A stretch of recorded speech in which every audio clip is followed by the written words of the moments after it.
Okay, number 3.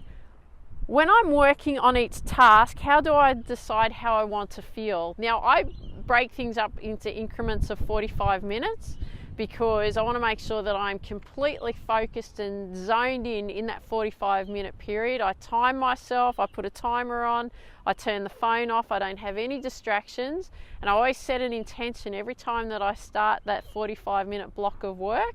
I make sure that my intention for that time is to give the most of me, the most I can of me, and to be focused 100% on what I've got to do then and there.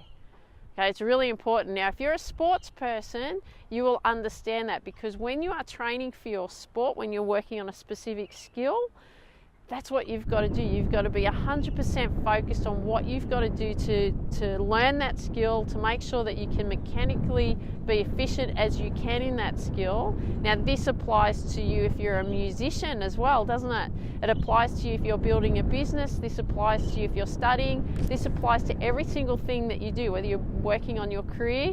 You need to make sure that when you're working, you're completely zoned in 100%, because when you are zoned in, you get a lot more done and you're way more efficient. And I find if you work in blocks of time, like I do, for 45 minutes I work in a block of time, and then for 15 minutes I take that 15 minutes off and have a break, mental break. I find that I'm way more efficient, I get a lot more done, and therefore I can achieve a lot more. So that's what I suggest to you to do. But that's that question though, isn't it? So it's when I'm working on each task, how do I decide how I want to feel? I know with me, I want to feel focused, zoned in, and staying in the moment so I can be as efficient and effective in that task that I can be. So how are you going to decide how you're going to feel?